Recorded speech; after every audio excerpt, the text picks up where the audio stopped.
My name is Timmy. I'm here with Blessforever Entertainment. We're here to conduct the interview with CTGenius to go into his world. He's gonna let us know about his journey through the music. And how you doing today? I'm blessed, like I'm saying, still kind of recovered from my cousin having a stroke a few days ago. My cousin, his name is Aaron Baker. Shout out to him. I know he's gonna be watching, so Okay. shout out to him and get well soon. Awesome. Well, Okay. Get well, Aaron. So I want to go into how you came up with your music, your musical name, and go into a little bit about your background. okay, well, my musical name actually came from my homies. Like they gave me my name, CTGenius. One of them just called me Okay. out of the blue one day. Like, he gave me my original name, rapping before I went to jail. My name is Charles McGray. And all of the people that like listen to my music and picked it with me, they just started calling me CTG. And Okay. when I got out, my homie just called me one day. He's like, CTG. I was like, yeah, that's got a good ring to it. That's what And it's it like. just stuck. Yeah. That's great. That's a great story. So, can you tell us a little bit about yourself, where you're from? How old are you? I'm 36 years All old. right, awesome. We're the That's same my age. Yeah. that's yeah, I'm from Cleveland, Ohio though. Home Cavs, LeBron. All You know. right. So yeah, and I've been rapping for a long time now. I just came home from doing 7 years at a state correctional institution in Pennsylvania. Um, Wow. so right now we just be focusing on music and the comeback. Yes, definitely. And that must have been, that must have been a hard ordeal to have to go through doing seven. That's a long time to be, to be in. Yeah, And to see that you just came out and you're doing your music and you're not letting your past hold you back and you're just moving full steam ahead. That's awesome. That's a great thing to see. yeah. Jail did many things, but it did for the most part just taught me how to be resilient and that life is never over till it's over. And at the end of the day, we got to put one foot forward and keep moving forward in life. We're gonna progress. So that's what I did. Yeah, it was absolutely terrifying. It was slavery and hell mixed together. So, I mean, if you can describe something worse than that, I don't like to hear it. But I think that's pretty much the worst thing anybody will ever go through in their lifetime. But I made it out in the back. Start recording. Okay. All right. So I want to go into what led you to start what pushed you to want to start doing music.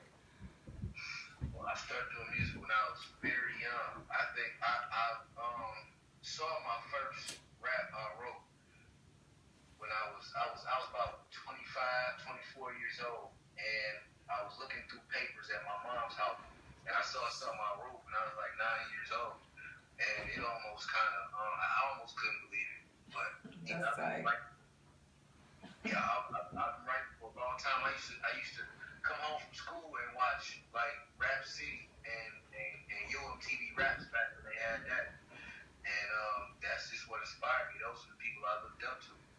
That's great. That's tight. So, since you started in the music, I want to really ask what struggles you've gone through, if any. But you did mention about one struggle that you went through. What other struggles have you experienced in your music journey? Everything in the book. if Yeah. you if you were to listen to my music, like I just put out the video, and not a video, but like a little snippet of my song called Girlfriend. Yeah. Like yeah, in that song I talk about how my girlfriend burnt me, and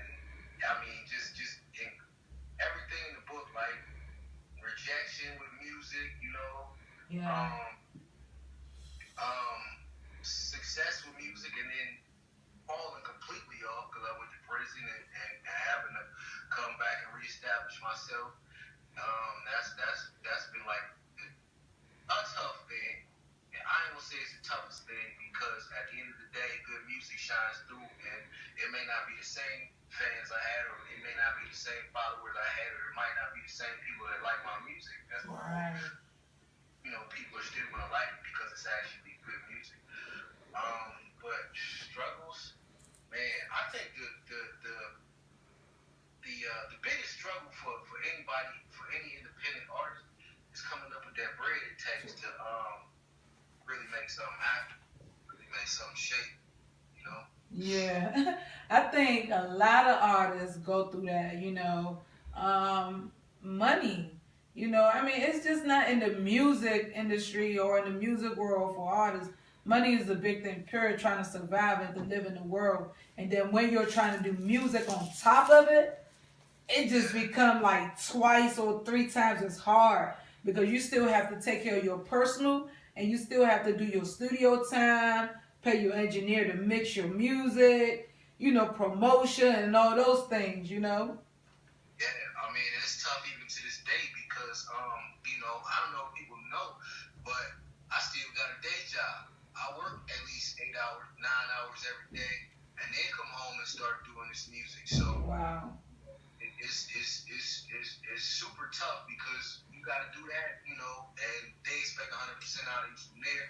And I'm the type of person that's gonna give 100% at anything I do because I feel like if you start half stepping or if you ain't on your job at one thing, it's contagious and it'll lead to you not being on your job with music or whatever else you want to be successful in. So it's tiring. It's like you come home like, man, I know I gotta sit in front of this computer to make some songs. I know I Right. don't, but you be like tired, like damn, I really don't feel like it. You know what I'm And saying? that just lead me into the next question, like what motivates you lyrically? Lyrically, I think everybody out right now, everybody is doing like I really think the double XL freshman, because I've been wanting to be there for so long. Right. They started the double XL freshman list in 2007, and Yeah. that was the same year I went to prison. Damn. So for pretty much every year it was out for 7 years, I was like, this is something new, this is something fly, and I'm supposed to be there right now. Right, right. And we're probably gonna see you there real soon, just keep on doing what you're doing. Right now, I wanna go into because I know you had the little break in your career. So have you done any what work do you have out that you've done before, like mixtape or anything like that?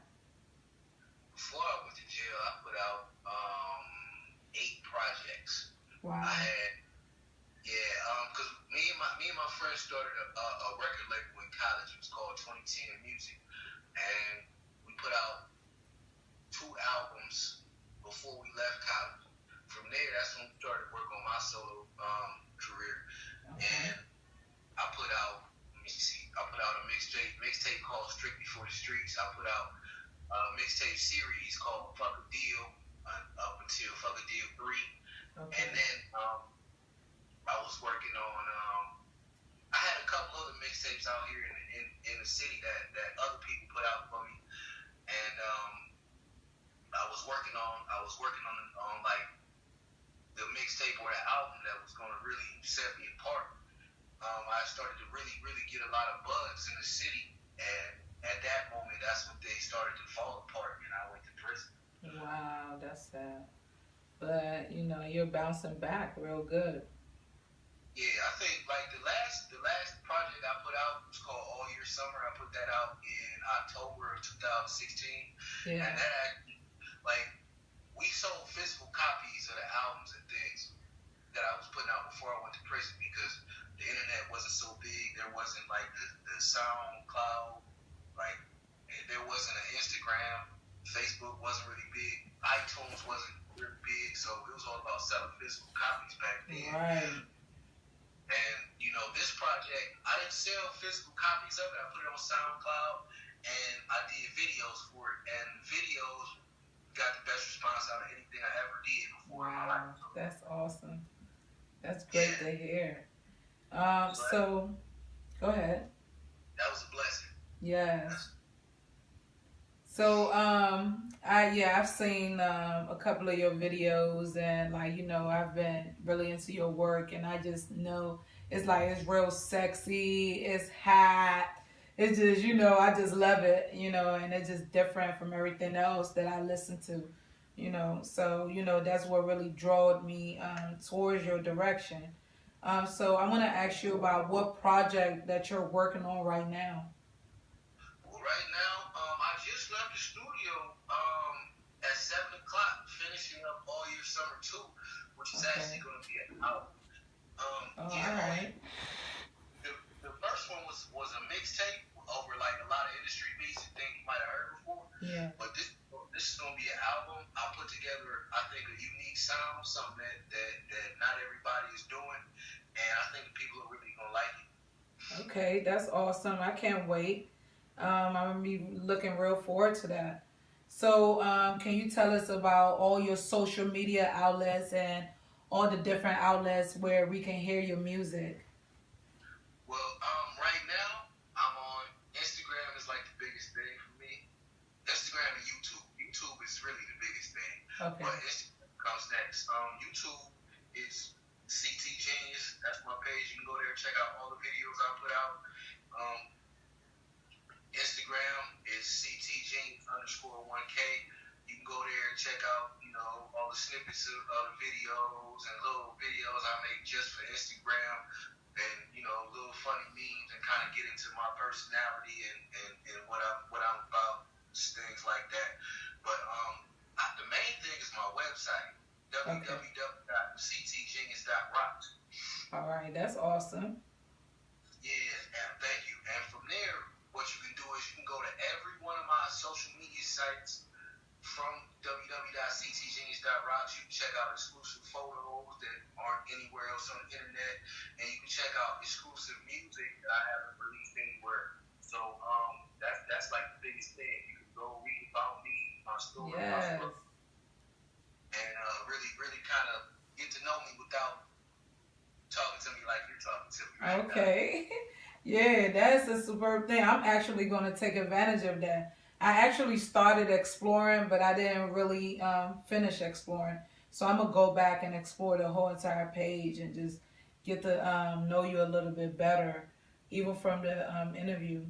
So now, I always go into the softer side, because I know black men are always put in this tough, this light that just, you guys are tough guys where, yes, of course, we know you're kings and you're protectors and you're warriors and things like that and providers, but we know that you guys have a soft side to you. And that's when family come in play, So can you tell us a little bit about your family life? Yeah, my family, I got a son that I love to death. My son is 9 years old, and I went to grade school when he was 2 months old. Wow. So that kind of affected me and him a lot because the whole time I was in jail, the kids was kind of teasing me in school like, you ain't got a daddy, you don't have a mama, because the mother she doesn't have custody of me either. My mother has custody of my son, but kids was kind of teasing me and things. So I wanted to come home and really be like super dad if I could. Yeah. And make up all the time that was gone. But my son,